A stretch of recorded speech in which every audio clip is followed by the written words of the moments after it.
کا ثواب اس کو اللہ تعالیٰ ان کو پہنچا دے۔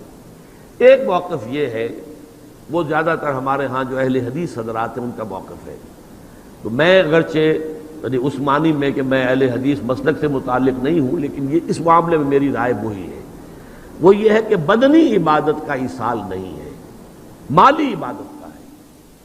مالی عبادت آپ نے خیرات کی ہے، صدقہ دیا ہے، کسی غریب کی مدد کی ہے، مسکین کی مدد کی ہے، بیوہ کی مدد کی ہے، یتیم کی مدد کی ہے، کسی مقروض کی مدد کی ہے، مال خرچ ہوا ہو تو اس کی جگہ پر جو ہے آپ اپنا ایصال ثواب اس کا کر سکتے ہیں، بدنی عبادت کا نہیں۔ عبادات کی تین قسمیں ہیں، مالی عبادات، بدنی عبادات اور تیسری قسم ہے مالی اور بدنی عبادات۔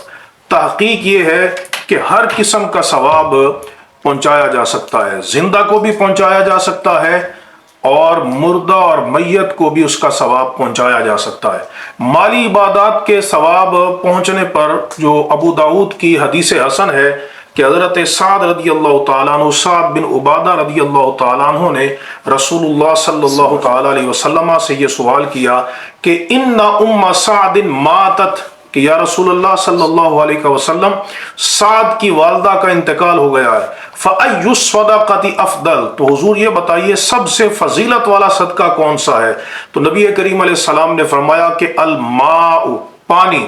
تو انہوں نے کنواں کھودا اور کہا هَذِهِ لِأُمِّ سعد، کہ اس کنویں کا ثواب، اس پانی کا ثواب سعد کی ماں کے لیے ہے۔ یہ حدیث حسن ہے اور حدیث نمبر 1681 ہے۔ امام ابو داؤد نے اس حدیث کو روایت کیا۔ تو مالی عبادات کے ثواب پہنچنے پر یہ دلیل ہے، بدنی عبادات کے ثواب پہنچنے پر دلیل صحیح بخاری شریف کی حدیث ہے، حدیث نمبر 1992 ہے، کتاب الصوم ہے، کہ نبی کریم رؤوف الرحیم صلی اللہ تعالی علیہ وسلم نے فرمایا کہ من مات وعلیہ صیام صام عنہ ولیہ، فرمایا جو بندہ فوت ہو اور اس پر روزے ہوں تو اس کا ولی جو ہے وہ اس کی طرف سے روزے رکھے گا۔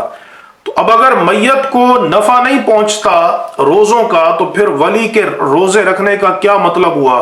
تو ولی روزہ تب رکھ سکتا ہے جب اس کا ثواب میت کو پہنچے۔ اگلی حدیث 1953 نمبر ہے، حضرت عبداللہ بن عباس رضی اللہ تعالیٰ عنہما سے مروی ہے کہ ایک آدمی نبی کریم علیہ السلام کی بارگاہ میں حاضر ہوا اور عرض کی یا رسول اللہ صلی اللہ علیہ وسلم ان امی ماتت، میری والدہ کا انتقال ہو گیا، وعلیہا صوم شہر، اور اس پر 1 ماہ کے روزے تھے، افاقضیہ عنہا، تو کیا میں اس کی طرف سے قضا کروں؟ تو حضور نے فرمایا نعم، فرمایا کہ ہاں قضا کرو، فدین اللہ احق ان یقضا، اللہ کا حق اس بارے میں زیادہ حقدار ہے کہ اس کو ادا کیا جائے۔ تو اب دیکھیے بدنی عبادات حضور نبی کریم علیہ السلام نے ایک عورت کے فوت ہونے کے بعد اس کو ادا کرنے کا حکم دیا، تو اگر یہ اس کو نفع نہیں پہنچاتا تو پھر اس ادا کرنے کا مطلب کیا ہے؟ یہ تو ہے میت کے متعلق۔ تحقیق یہ ہے کہ زندہ کو بھی بدنی عبادات کا ثواب پہنچ جاتا ہے۔ یہ میرے ہاتھ میں سنن ابی داؤد ہے، حدیث کی معروف کتاب ہے، اس کی حدیث نمبر 4308 ہے۔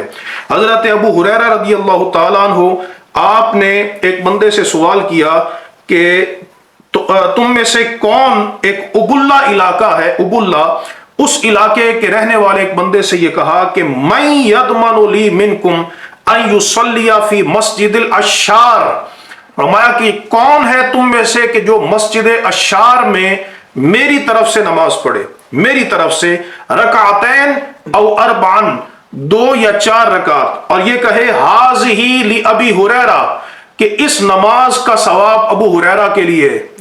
تو آپ دیکھیے کہ اگر یہ حضرت ابو ہریرہ رضی اللہ تعالیٰ عنہ کتنے بڑے حدیث کے راوی ہیں، اگر زندہ کو بدنی عبادات کا ثواب پہنچ جاتا ہے تو میت کو بطریق اولا پہنچتا ہے۔ اسی طرح پر مالی اور بدنی دونوں عبادات کا جو مجموعہ ہے وہ حج ہے، اور حج کا ثواب بھی میت کو پہنچ جاتا ہے۔ یہ میرے ہاتھ میں حدیث کی معروف کتاب سنن النسائی ہے، اس کی حدیث نمبر 5393 ہے کہ ایک آدمی نے، حضرت عبداللہ بن عباس رضی اللہ تعالیٰ عنہما روایت کرتے ہیں کہ ایک آدمی نے نبی کریم علیہ السلام سے یہ سوال کیا کہ ان ابی ادرکہ الحج، یا رسول اللہ صلی اللہ علیہ وسلم میرا باپ بہت بوڑھا ہے، وہ شیخ کبیر، بہت بوڑھا ہے، وہ سواری پر بیٹھ نہیں سکتا، تو کیا میں اس کی طرف سے حج کروں؟ افاحج عنہ، کیا میں اس کی طرف سے حج کروں؟ تو سرکار علیہ السلام نے یہی بات فرمائی، افرأیت لو کان علیہ دین فقضیتہ اکان مجزیا، فرمایا کہ اگر اس پر قرض ہوتا اور تو اس کی طرف سے قرض ادا کر دیتا تو کیا قرض ادا نہ ہوتا؟ عرض کی جی یا رسول اللہ، تو حضور نے فرمایا فحج عن ابیک، کہ تو اپنے باپ کی طرف سے حج ادا کر۔ تو پتہ چلا کہ مالی عبادات کا ثواب بھی پہنچتا ہے، بدنی کا بھی پہنچتا ہے، مالی اور بدنی دونوں عبادات کا مجموعہ جو عبادت ہے اس کا ثواب بھی پہنچتا ہے۔ یہ میرے ہاتھ میں علامہ ابن قیم حنبلی کتاب الروح کے اندر اسی بات کو بیان فرماتے ہیں۔ آپ نے فرمایا والعبادات قسمان، اس کا صفحہ نمبر 167 ہے۔ فرمایا کہ عبادات کی دو قسمیں ہیں، مالیہ اور بدنیہ۔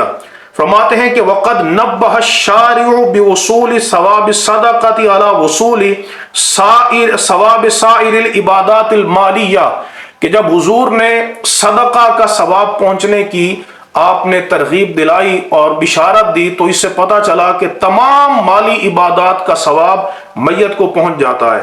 وَنَبَّهَ بِوُصُولِ ثَوَابِ الصَّوْمِ، اور جب آپ نے یہ بات بیان کی کہ روزے کا ثواب پہنچ جاتا ہے، تو یہ اس بات پر تنبیہ ہے عَلَى وُصُولِ ثَوَابِ سَائِرِ لِلْعِبَادَاتِ الْبَدَنِيَّةِ، کہ تمام بدنی عبادات کا ثواب بھی میت کو پہنچ جاتا ہے۔ وَأَخْبَرَ بِوُصُولِ ثَوَابِ الْحَجِّ، اور نبی کریم علیہ السلام نے حج کا جو ثواب ہے اس کے پہنچنے کی بھی خبر دی، جو المرکب من المالیۃ والبدنیہ، جو مالی اور بدنی دونوں عبادتوں کا مجموعہ ہے۔ تو اس سے معلوم ہوا کہ مالی اور بدنی عبادات بھی اس میت تک اس کا ثواب پہنچ جاتا ہے۔ لہٰذا کسی قسم کی عبادت ہو، خواہ قرآن کی تلاوت کی صورت میں، خواہ طواف کرنے کی صورت میں، حج کرنے کی صورت میں، روزہ رکھنے کی صورت میں، تحقیق یہ ہے کہ ہر عبادت کا ثواب میت تک پہنچ جاتا ہے۔ اللہ تبارک و تعالی حق اور سچ پر عمل کی توفیق عطا فرمائے۔